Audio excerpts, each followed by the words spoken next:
Thanks, Kevin, for the kind introduction. I'm gonna have multiple introductions through my talk. What is Allen? What type of research do I care about? What is AD? I'm doing this because I'm making new friends like Jessica or old friends here, and they have never seen like the entire talk. So I hope that this helps elucidate a little bit what am I interested in. So if I can flip. I study physics and I care about modeling systems mathematically, but for a long time, I don't want to say almost 2 decades because that would reveal my age. Turn up the volume. No, I shouldn't. Close the.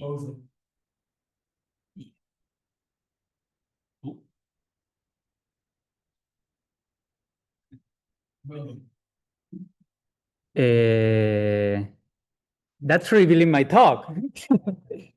Let me wait. Swap display. No, I don't see the turn down. I don't know how to do it. I think I was on the X button.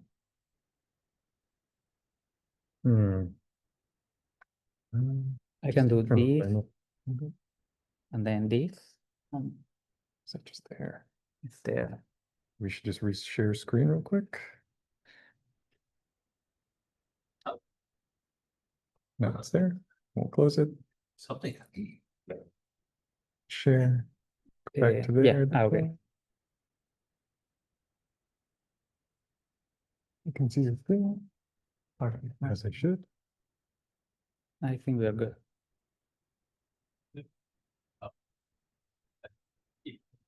Okay. All right. Thank you.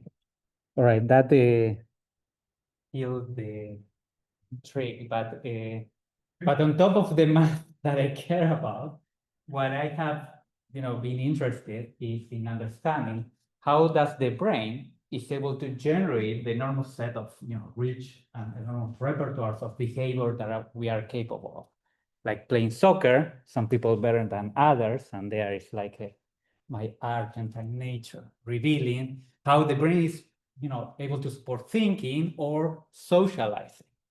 And all of that pursuit that led me to like mechanistically try to understand this through the lens of the neuronal substrate that support all this set of behavior.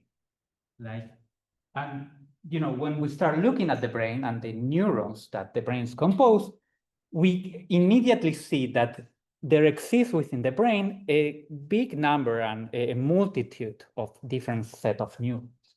Each of them expressing different genes, many of you might care about.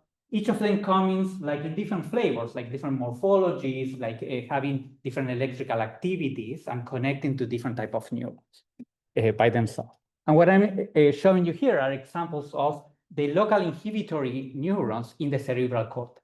And immediately you could see that we can give names, even the genes that they express, but look at the shapes, the way that they make their connections, they are totally different. So early on during my career, I was interested in knowing how does like stem cells or like the progenitor cells give rise to the enormous diversity that we observe in the brain. But that was like, if we look at the life of a cell, that was the beginning of the trajectory. What I'm going to talk about and what has caught my attention, and I think it's really needs more research, is about the end life of the cells, or what happened with this neuronal substrate once that neurodegenerative diseases start happening in the brain, in particular Alzheimer's disease. And Kevin mentioned it, but I will mention it over and over, like my group is part of the Seattle Alzheimer's Disease Brain Cell Atlas. I will mention CAD from now on. And this is a multi-institute initiative between Allen, UW Medicine, and Kaiser Permanente. But I just lay down like I care about understanding the brain, and it's like a big statement, like what does it entail? No, like I'm not saying this lightly. Like we know that studying the brain and the complexity of the brain, it's a really difficult task. We have within the human brain 100 billion neurons making like trillions of connections. Now, thanks for the initiatives that we have been doing, we know that the neurons can be grouped into around, or at least lower bounded by 5,000 different types of them. And when people are studying, I'm not sure if you are studying like an organ, like, well, you study the organ, you look at the kidney, the cells, some layers. But when we think about the brain, it's much more complex because it's composed of multiple brain regions, like that they all interact among themselves, that within them have multiple layers, that has multiple types of cells that make trillions of connections. So this slide just to give a sense of the magnitude that if we want to study neurological diseases, if we want to understand the brain, we really need, to start thinking seriously about how to do it.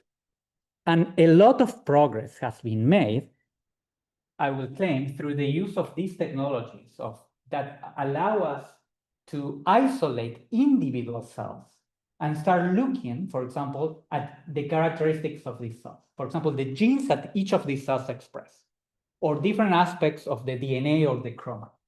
And what I'm showing you here is this is actually 100 microns probably. This is a microfluidic device in which water and oil is circulated, like the bit that you see there, like flowing from left to right.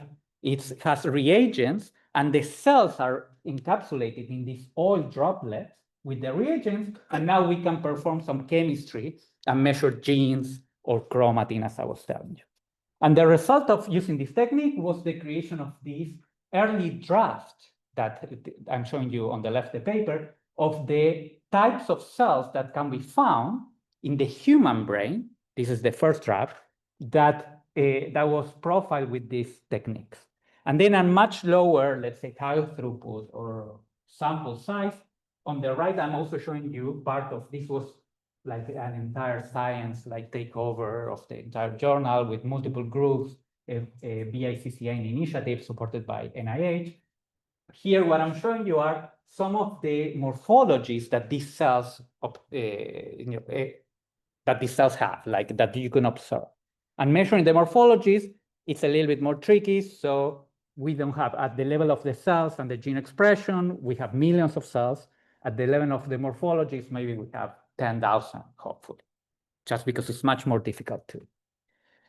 So this has led these advances at the single cell level to the recent initiatives that the Allen is part of. And this is what has made, by the way, the Allen Institute, famous, the ability to create these cellular taxonomies telling you the types of cells by isolating individual cells at millions of them and creating these standards of the types of cells.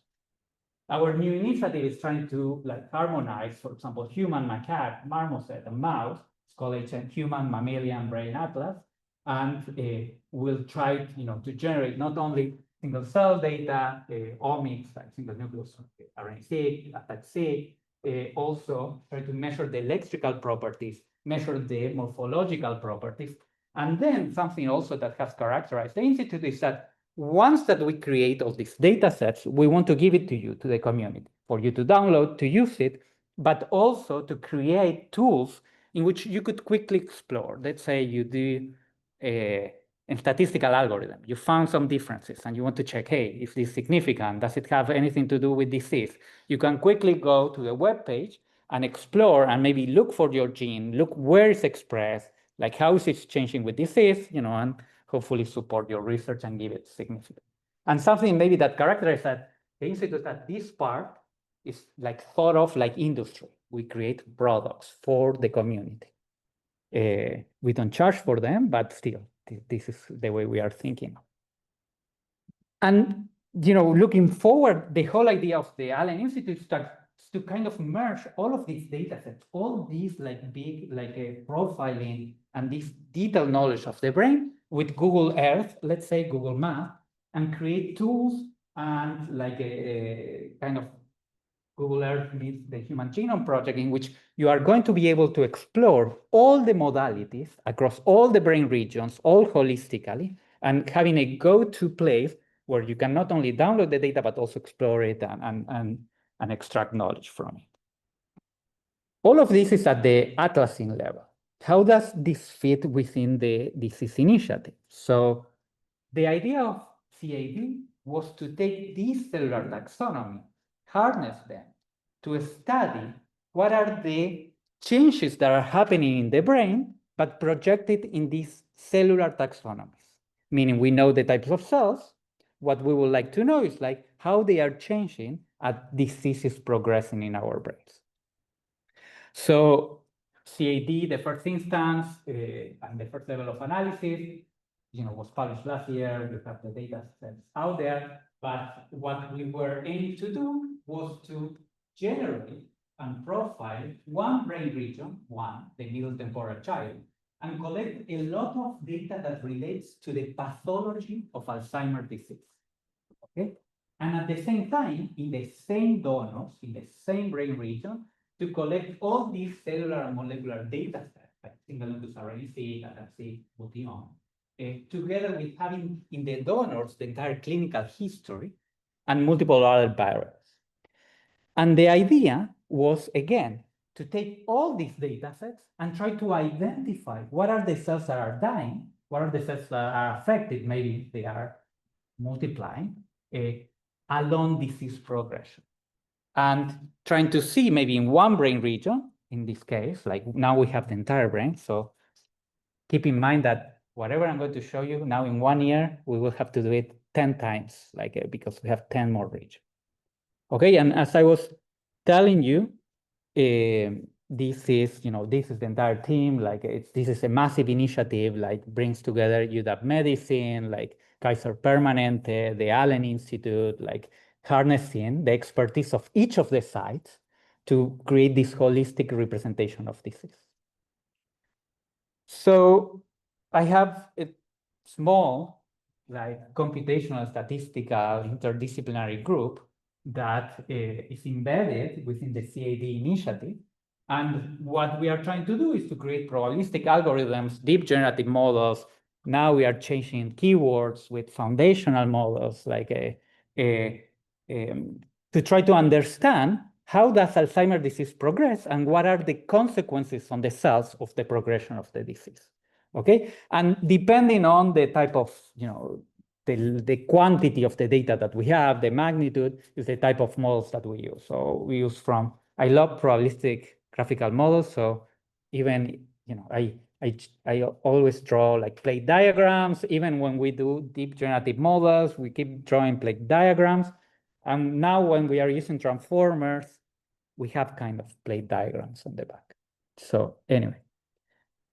So now kind of is where the talk starts. The previous part was to give you some framework about Allen and a little bit of advertisement. So what I'm going to tell you now, particularly to CAD and this first instance of analysis, is I need to set up a little bit so we talk a common language about Alzheimer's disease and what is the disease.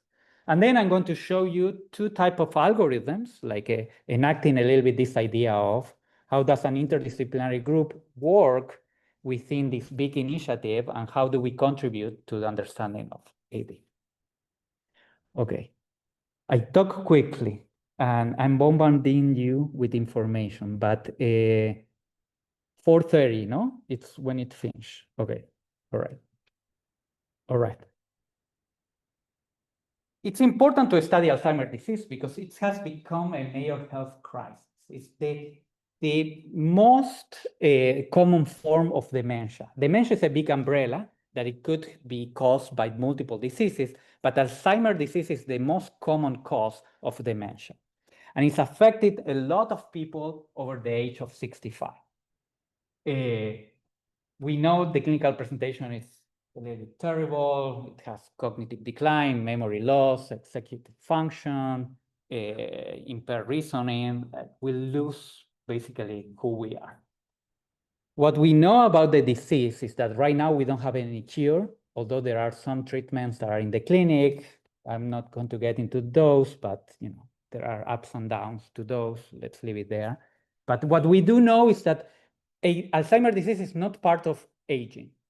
It's a disease with its causes, and it's not part of the normal aging mechanism that we expect. What we also know is that the disease is caused by the accumulation of two protein pathologies. One is called amyloid plaques, and the other one is neurofibrillary tangles. The plaques accumulate outside the cells in the interstitial media. The tangles accumulate within cells and kills them, like within neurons, more targeted, kills them, and then they are released in the media, and then they combine with amyloid beta, and they create some plaques that are even more toxic. So these two pathologies are toxic per se, and when they combine, they synergize, and they are even more toxic. And the pathologies accumulate for decades. I'm in my 40s, probably now I'm start accumulating more and more. This will last decades. And when we observe clinical deficits or cognitive deficits in the clinics, this is really late, because preceding dementia or the cognitive deficits has been brain structural changes, neuronal death, and preceding even that for decades is amyloid beta and plaque and tau accumulation. So it's a little bit tricky to time a process that lasts decades, and it's accumulating in the brain that you cannot have access and measure it so clearly. What we also know is that each of these two pathologies, the neurofibrillary tangles and the amyloid beta, accumulate in the brain in a stereotypical pattern. It travels from, let's say, from the cortex, amyloid beta, to the limbic system, and from the limbic brain to the cortex. But it's so stereotypical that people have collected and looked at brain and laid them down, let's say. And the progression follows such a pattern that they have created a staging metrics. One is called THAL, and the other one is called BRAC. Meaning, if you have, for example, BRAC tracks tangles. If you have tangles in one brain region, you have BRAC level 0. If you have tangles in this plus this, you have level 1. If it's this, and this, level 2. Okay? So it travels through the brain, like following a pattern, and you can create a scale of how the pathologies travel through the brain. And the later in the disease, the more areas that are affected in that sequential in that sequential order. So the two scales that I'm referring are THAL and BRAC, and talk about the pathology brain-wide.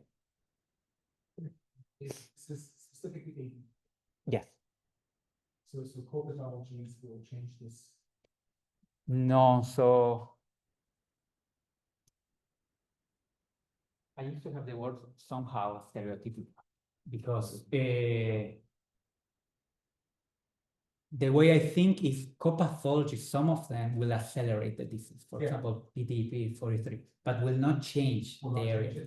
However, this was a simplification. We now know that it's not just one trajectory, but there is one trajectory that is the most common one, and it's good to project into that one, because having small number of donors, you better project and find what is common than try to disentangle them.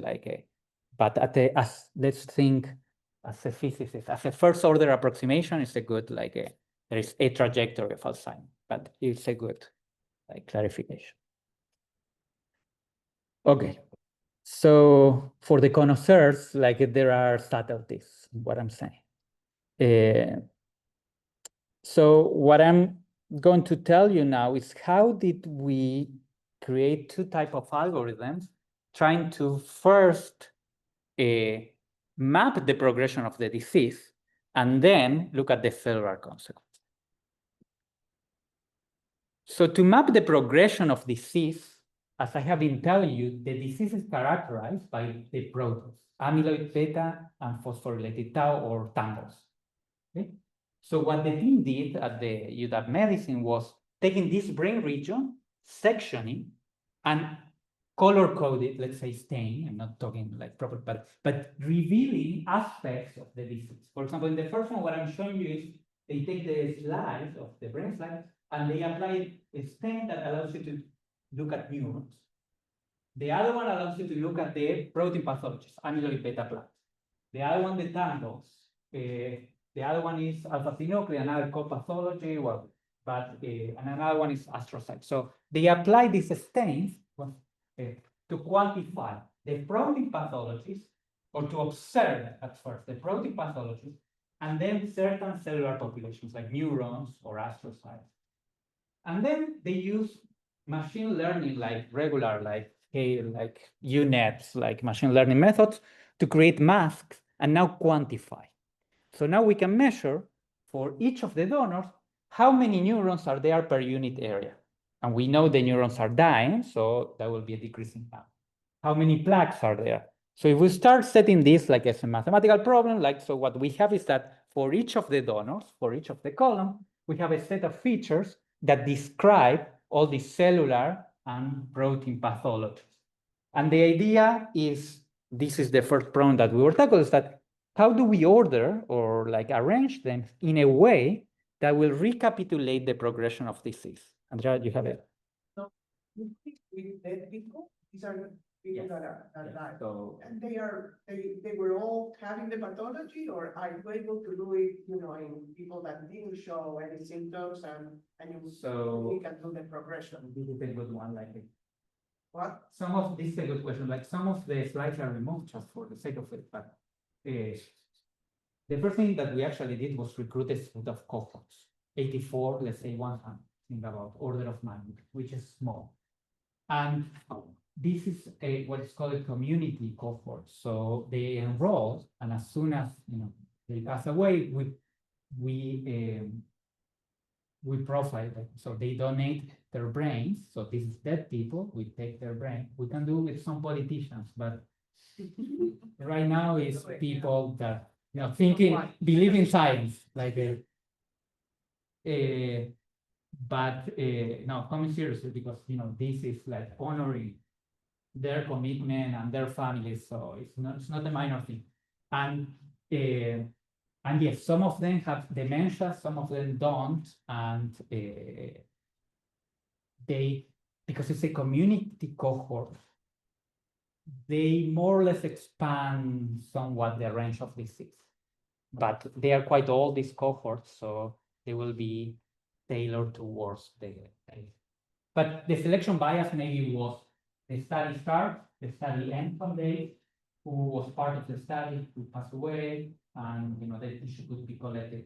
But the donors could have been healthy people, not necessarily people suffering from any mental disease. This is in contrast with some, for example, the AD research centers have people that are suffering AD or dementia. So then you are more skewed towards that. I mean, so I don't know these like 84 particular subjects, but these are, as Mariano mentioned, these are people who volunteer to donate their brains. So a lot of them are people who care about science. So there's a selection bias for sure. There's also in general, there's also in general, sort of at least in the samples that we have at the Alzheimer's Disease Research Center, have higher level of education than the general population. The representative of the population is Seattle. So there's a lot that we have to think about. So we want to generalize from this very particular sample to the broader population. Yeah, your question is the right question. For good and for no, it's a good question. So for good and for bad, most of the donors are white.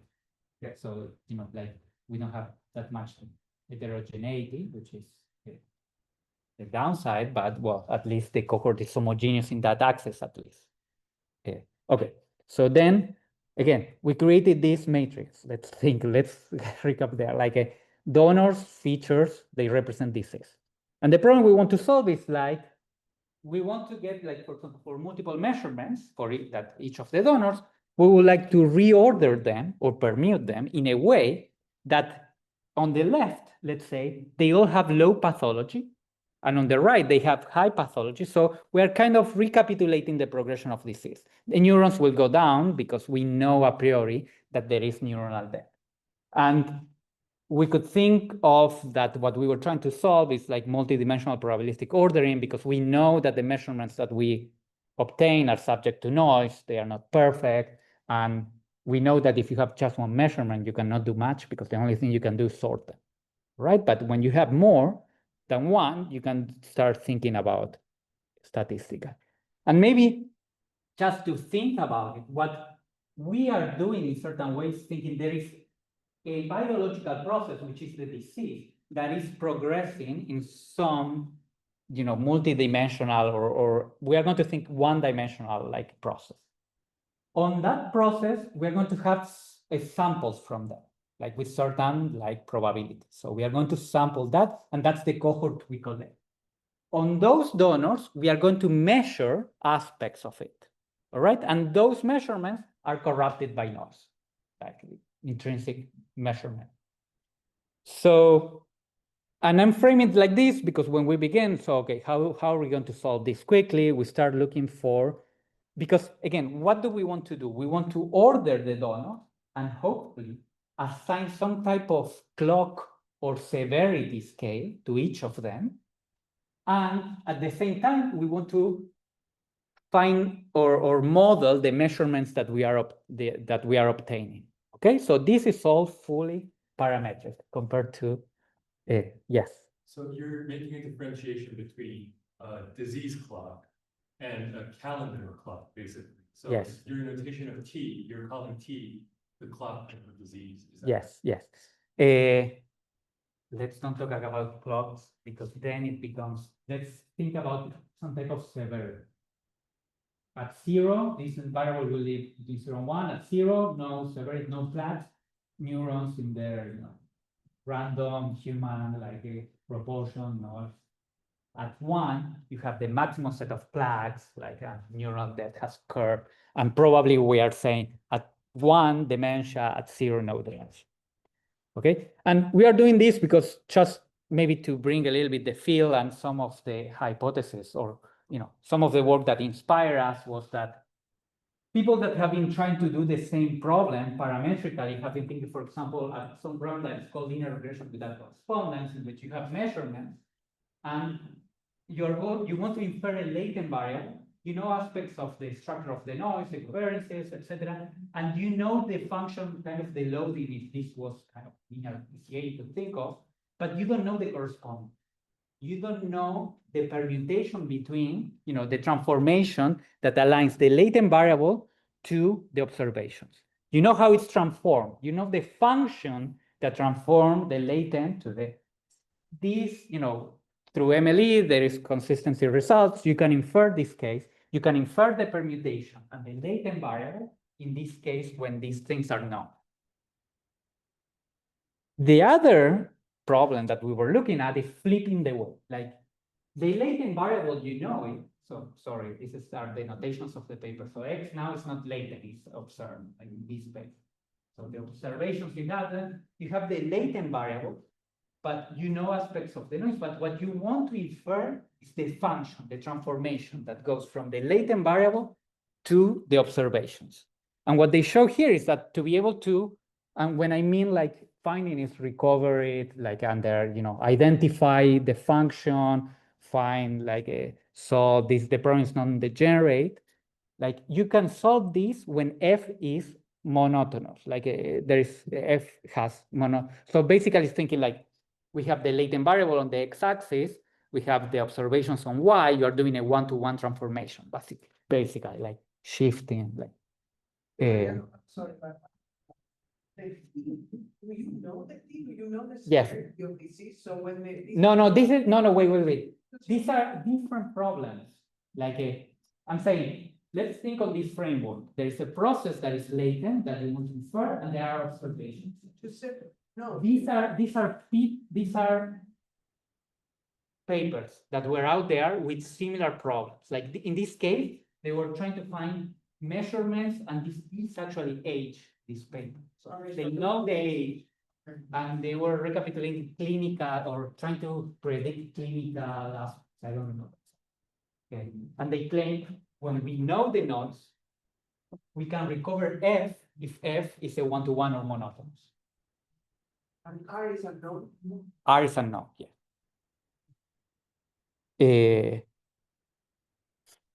Yes. Okay. So So by know the noise you're saying, you have a parametric perception on Yeah. on the noise. And also, what was the B in that notation? Yeah, so there is a shift and maybe some covariate and they generalize this problem. You could think of it like this for the sake of using some intuition and having some references of partial problems that they were solved But before. it's a nuisance and the actual estimate is just a function of.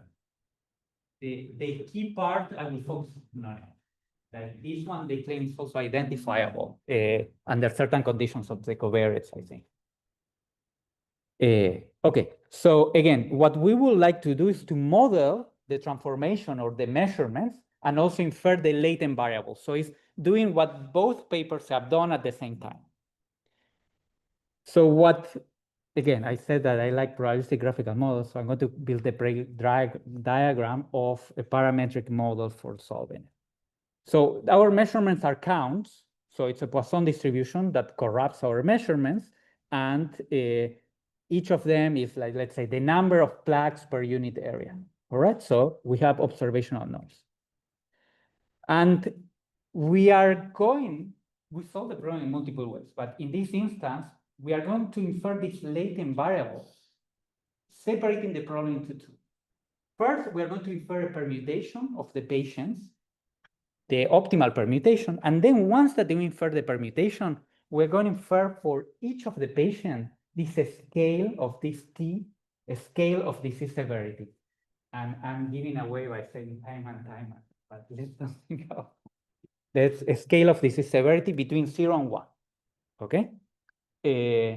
But okay, that's the way we are going to split a little bit, like well, this is exactly what I said. Like, so we are like, you could infer just the latent variable, but we did it in that way because it proved, like, I used to work with a friend that solved this type of problems. We show it was more efficient, so we keep going. But nowadays we have lifted the permutation because inferring a permutation is, an NP-hard like problem. So in principle, you could challenge even that, like, but we have relaxations that allow us to do that.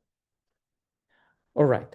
So then we have these, noise, or we have these observations that are subject to noise. We are going to have a function that will transform this latent variable T into the observer. No, and then, well, this will be the mean you could think of, and then it's corrupted by noise. And then that function will have some variables that we'll see in a second. You will see I'm adding more and more things and make it more concrete. But that function will have some parameters that will allow us like some flexibility. And we are going to impose priors because we are going to take a Bayesian approach. And then once that we fully specify the model with the priors, we're going to infer it, compute posterior estimate. Indexes and it is. ML, yes. M is each of the measures. No. The X and the F. What is the beta in the? It's some No. parameter. What I'm saying is, are you writing now the variable? Is the X the variable in the distribution? I'm confused about your notation. So Oh, yeah. I see. Sorry. this is the Forget it. I got it. parameters observation. Okay, yeah. You have the data. Okay. Sorry. Okay, so It's okay. Poisson mean Yeah. observation. No problem. Where it was. Okay, so what I just told you is introduce this transformation, this F. All right, and from what I showed you before, if it's monotonous, we are in good, maybe in good terrain. All right. There is where we went and looked at the literature. This is parametric. Like I'm not, doing non-parametric statistics. I'm really trying to model the problem using physics. And what we know is that when you isolate the protein pathologies and look at them in vitro, they start accumulating the toxic forms. So by the way, something that maybe you don't know is that these pathologies come from genes that perform functions in the cells. So the tangles that I was referring are the product of the MAPT gene that keeps the structure of the cell allows, well, the cytoarchitecture and trafficking things through it. But when it starts accumulating mutations, when things start going wrong, they fold in a way that they become these toxic products. Okay, so that's how, maybe, I don't know if you were wondering, but how do these pathologies, how do these pathologies come up or originate? They are toxic byproducts of the cell, all right? And they are toxic in a way that they accumulate, they aggregate, and in addition, what they discovered when they were studying in vitro is that you have, let's say, they aggregate. So these are called tangles because they form like a protein that is like a fiber, and they break.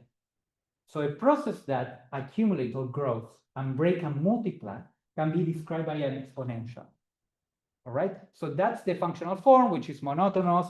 If it has saturation, it could be sigmoid, but let's think simple and exponential. All right, and this is what has been observed for this type of pathologies, that the more you have, either you have more seeds and you are multiplying the aggregation, or these fibers break down and you have many more of them.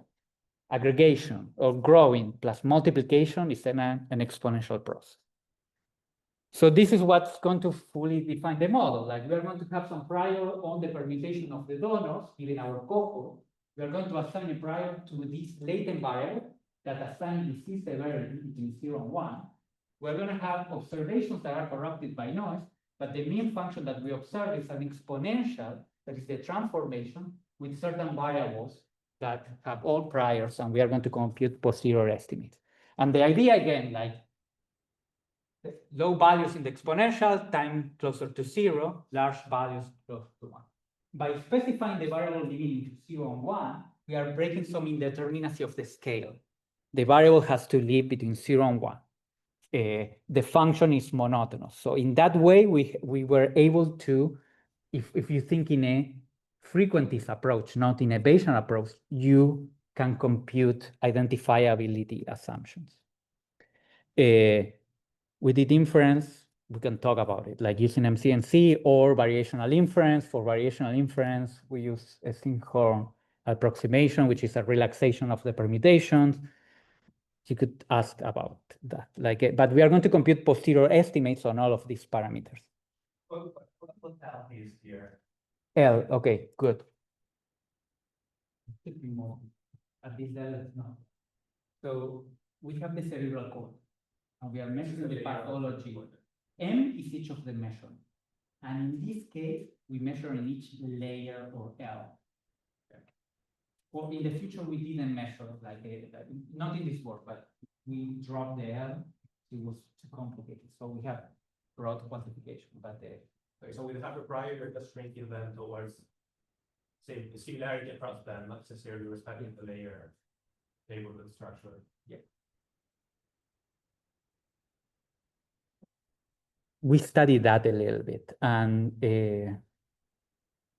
we could think about it. There are cool models, because maybe the pathologies start in 2 layers, and then everything up to a certain point becomes growing homogeneous, and then you lose that layer specificity early. So we could think on an early and a late process, maybe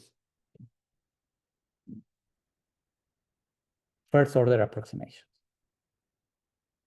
Okay, so here I'm just going to say that if you look at the paper that we published, we took, after we defined the model, we did some frequentist approximation just to see when can we recover the true set of parameters.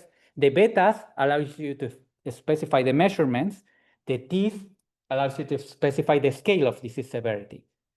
And, compared to other papers, we want to infer both. So to do that, you need to collect more donors.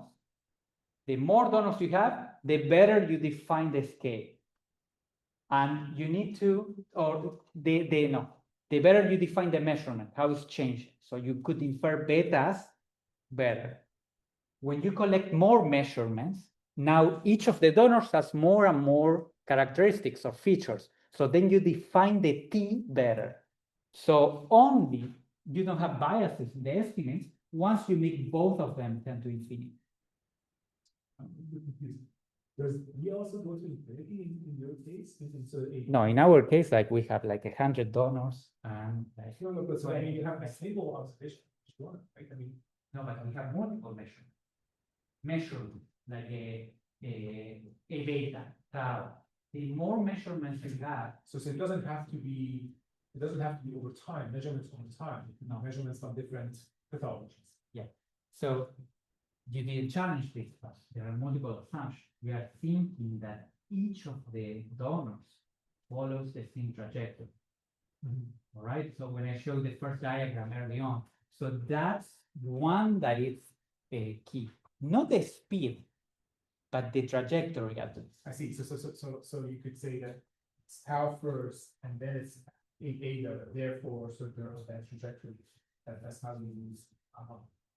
But also, you know, certain number of neurons that they haven't died, or certain accumulation of microglia, or certain, the more features you have, the better it helps you define the time, the severity. Once you define the severity, imagine you define all of the severities for all of the donors, you can estimate the betas better, and it's a back and forth, but you need both. If not, you incur. Again, like we are not going to, let's frame it. It costs $50 million to collect 100 donors and measure profile all of this in depth. We will never reach this, but start helping building intuitions. With our Bayesian models, we quantify uncertainty and we create, I'm not going to talk about this, but we create estimates on like and I'm already there, like 420. Okay, I'm going to wrap up like quickly. All right. What was the result of using these models and applying to data? Like, if you look at it, like on this graph, the pathology is the A beta and the tau. Like it's once that you feed the model to the data, you see it's like from low to high, they start accumulating exponentially, but that's what the premises of the model. Like the same with other of the pathologies that I don't want to focus. But then we look at orthogonal measurements that we have per donor, but we didn't use in the model. Some of them are the Thal and Bragg, the scales I told you before, like that talk about the progression through the entire brain. We were looking at one brain region in detail, but by looking at one brain region in detail, we were able to kind of align the donors following the progression of the disease through the brain. And it's not just the pathology, which is a related measurement. There is CASI, which is cognitive scores, which is an emergent property, of brain. Like, and we are able to recapitulate the cognitive decline that we observe at broad range. Okay, so anyway, this just to justify that this is a good construct for studying or assessing the ordering the donors and assign some type of scale severity. So, correct that you not directly observe the order of your team, like the severity, so you need to infer that. But what are the features that you are using to do that? All the pathology. So this is what I said before. With low path, early. With high path, okay. Yeah, I wonder why you cannot just use that as an observed variable in our modeling. Well, we have thought with Andrea a lot about causal models, right? And they are like, if I can keep on, like we would like to see the pathology, how does it affect the proportions, etc. These are good constructs to summarize the entire process. These are not causal models. In causal models, maybe you do care, like how this pathology in particular affects the cells, and then the other one or regress them out, or like but again, okay. So now I have 5 minutes for the more like all right. So we create the scale of disease severity. Now we are going to start looking at the cellular and molecular data and the omics data.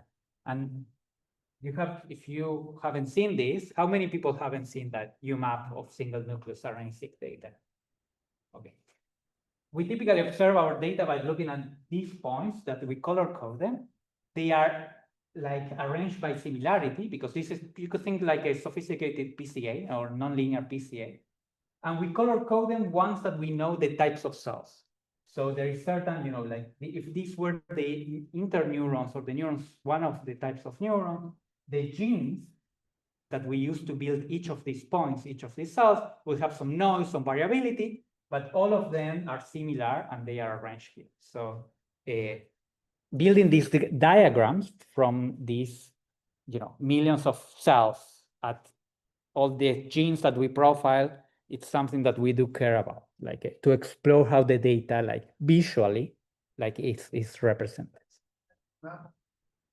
This is one area. You take a puncture of one area, you look at all the cells, you isolate them, and you run it through this thingy, the microfluidic device that isolates each of them and measure all the genes.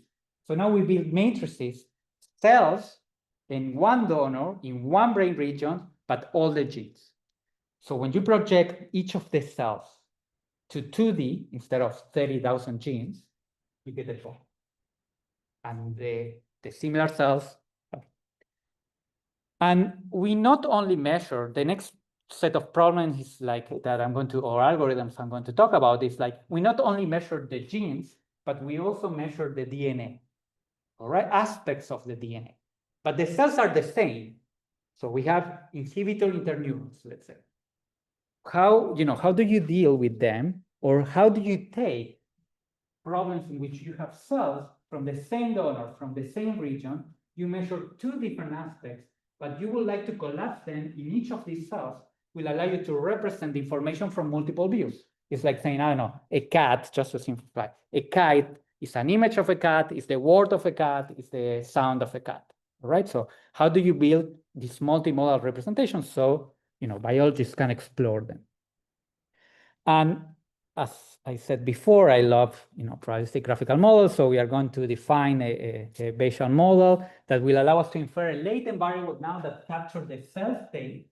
And we are going to add variables that will capture technical factors. So we know a lot. In all of these modeling approaches, we know a lot. So we use parametric models in which each of the parameters represents aspects of the measurement procedure. This is published, but let's go through the model quickly. Like, we're going to infer, what I'm going to tell you is like a deep generative model, which is like inspired by variational autoencoders to really represent single cell data, in which you have a latent variable, you assign some prior, a multivariate normal prior, that will be this representation that we are trying to infer that capture the biological information. And then we are going to measure maybe genes, which are counts. We are going to represent it with a negative binomial, or aspects of the DNA for that cell that tells you, is the DNA open or not? Okay, I'm not going to get to that, but in detail, but they can be represented by Bernoulli or negative binomial distribution. And in this type of framework, what we do is like, we transform the latent variable through neural networks to the mean parameters of the distributions, all right? So if a cell has a point in that abstract diagram, we can transform it with a nonlinear function that we are going to infer and obtain the mean number of counts that the gene has, like the mean number of molecules that are floating in the cell, or the aspects of the DNA. Is the DNA open or not, like unravel or not? Okay. So that's kind of, and we are also adding technical parameters. Every time we add a parameter into the model, we are kind of regressing it out, taking it into account, and it's not taken into account in the mean variable. So we have something that represents a parameter per cell and something that is a parameter per feature, okay? So, and again, we are going to infer this latent representation using like a variational inference. We discuss all neural networks. This is more or less the variational autoencoder framework with particular generative processes or particular observational models. And the idea is that we propose, I guess that everyone is familiar with variational inference. We have a posterior estimate we want to compute. We propose an approximation. We fit them by minimizing the KL divergence between the true posterior and the approximated posterior, all right? And maybe, but then it becomes into tricks, like because we wanted to be able to infer the latent variable that captures only the biological variability. Even if you have one measurement, both measurements, or the other. So we come up with a particular architecture in which what we are going to do is like, we are going to first infer a representation for each modality. We have genes. We collapse into a posterior latent representation, okay? And we have chromatin, we collapse them. If we have both, we are going to take the average, and we are going to add a penalty between all of these representations. These are neural network tricks, if you want to think about it. the statistical model is well defined, but all of these are tricks.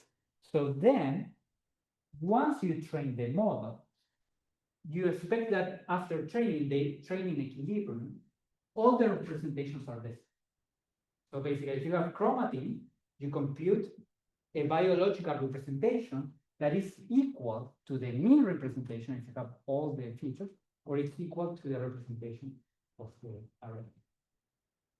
You could ask me more. I'm running clearly. And what this allows you to do is multiple things. Like at the low dimensional level, it allows you to compute representations nonlinear that capture the biological variability. And by introducing penalties, and parameters, you get rid of technical artifacts. At the high level, the high dimensional representation, it allows you to denoise the data. Because once you have this, the cell is this point, that captures all the transcriptional and the chromatin or the DNA information. All right?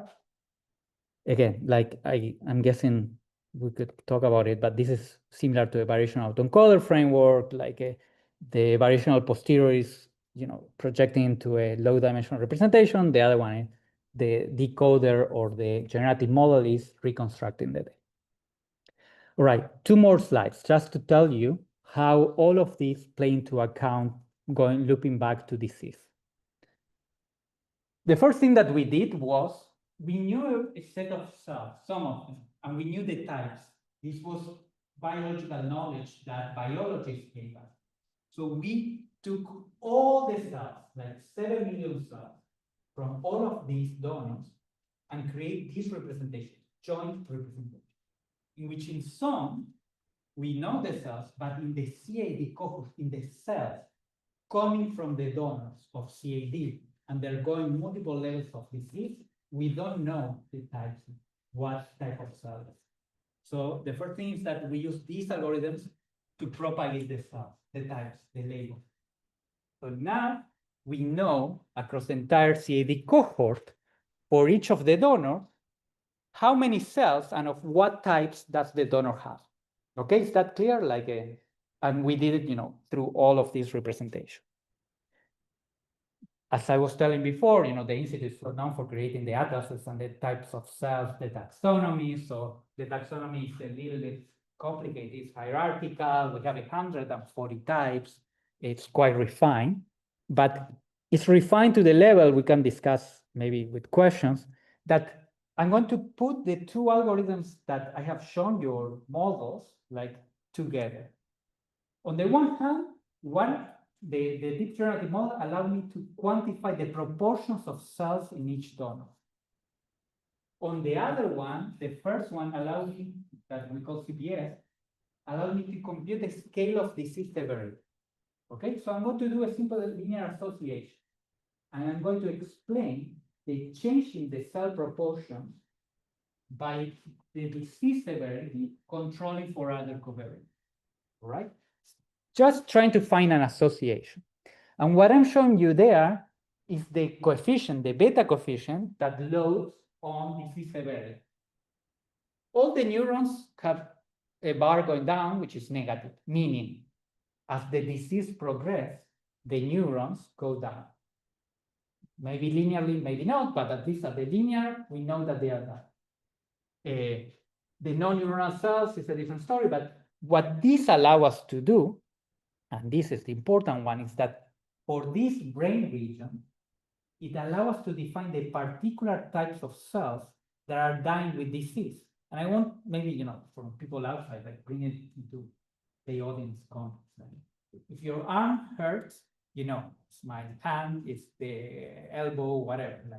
The brain, it's a little bit difficult. You don't know what is it.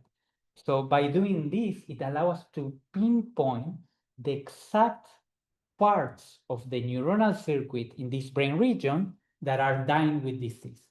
Moving a little bit, I don't know if I have that slide, but the framework of how we think about Alzheimer's, it's not just the pathologies that are accumulating that are the cause, but are these types of cells that are dying at different severity levels through the course of disease. So it's kind of bringing the focus to the circuit level of the neuronal level. All right.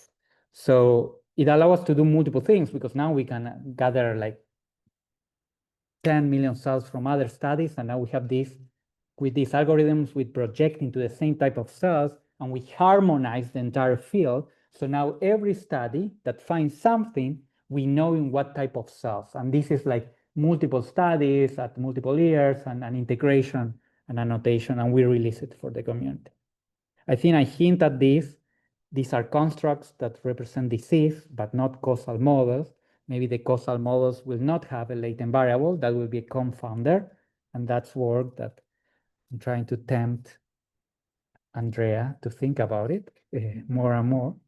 But anyway, I'm going to wrap up here. Like it's 4:35. I start maybe 5 minutes late.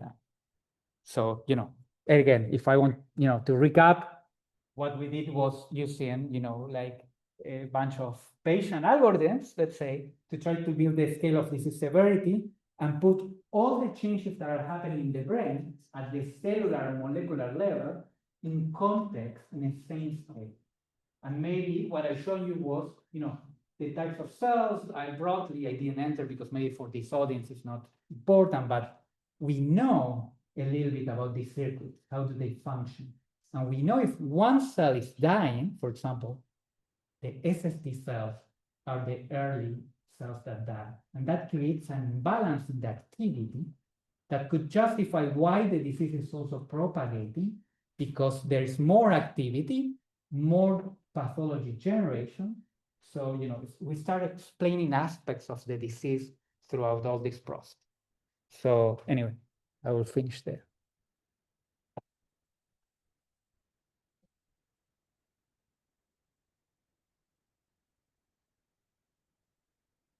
But you always have question. Oh, let's let. Oh, sorry. Just give one. So if you go back a couple of slides to where we were talking about some cell types. Right here, yeah.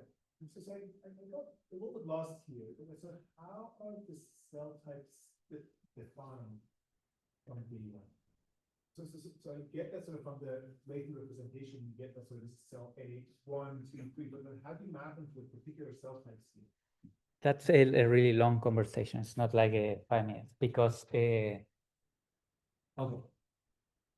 In our case, it was by level transfer because the labels were given by other projects in which biologists. I will tell you how they were constructed. But so in this case, was label transfer, and there was something that all of these blocks that I didn't mention is that the cells are changing throughout the course of disease. So you want labels that are robust. Because it could happen that if your label is wrong, let's say a cell type is dying, or a neuron you think is dying, but it's changing the state, and this state is growing. And you think, oh, something's dying, something's growing, but it's the label is wrong. When you say label transfer, you're using language that to me is foreign. It means that someone gave you a list of labels, and then you map whatever, latent one you found with a label. Yeah. And how do you know which label goes with which latent? It's not this. We have a probabilistic model, so we not only represent the cell biology, but the C, the variable that represents cell variability, but we put a C in a set that is labeled, and we co-infer it with the model. You could think of that this is by proximity in a certain way, but it is and it is not. There is a proper statistical model that allows us to compute posterior estimates given the set of labels. So this is what we are computing. The probability of the label given the set of labels that you observe, given the data that was labeled, and given the known. All right, so and the labels are hierarchical, so it's the probability of label at one level given the other labels. Okay. I realized my car. Anyway, going back, what was the question? How do we build it? So on top of the label transfer, we did something that we want to recapitulate. So we did a little bit of a bootstrap just to guarantee that we can find the label. Right? I will tell you that post facto, that was good because the labels that we define using RNA-seq, when we integrate it and we bring ataxic or the chromatin information, the labels remain. And when site biological information that was not into the model was brought in, like morphology or function, the labels that we found represent known types by biologists. Let's say one label was a double bouquet, they have this name, they put this name, because the morphologists, the arbors were like this, so whatever, double bouquet. That double bouquet has particular IFIS properties, and that double bouquet is one label in our taxonomy. So a post facto is a little bit like it. But if you want to go deeper, like in how the labels were created by the harmonization, this is, they take RNA-seq data, they do a procedure, they double dip, they use the same RNA-seq data to create the labels, and we cross our fingers that this is done by biologists, so it's not so blind. Like they know, like that for years, if they express the gene PB, this is a type of cell that has some morphology. So it's statistically, you could just call it is double dipping. It's more than that, because the people that are doing it are not blind. They know the system much better than all of us. So they know the literature. So they are aggregating a lot of information that you are not quantifying just by saying double dip. I know Jessica has done work on this. No, and we will talk more later because. Yeah, so that's what I was wondering. Those labels are derived based on which genes are present in which cells, which were learned from the data. That's the challenge. Yes, absolutely. Absolutely. And we will benefit from really better methods, and we have been talking, and we will benefit. Okay. Yes. If not, let's thank our speaker one more time.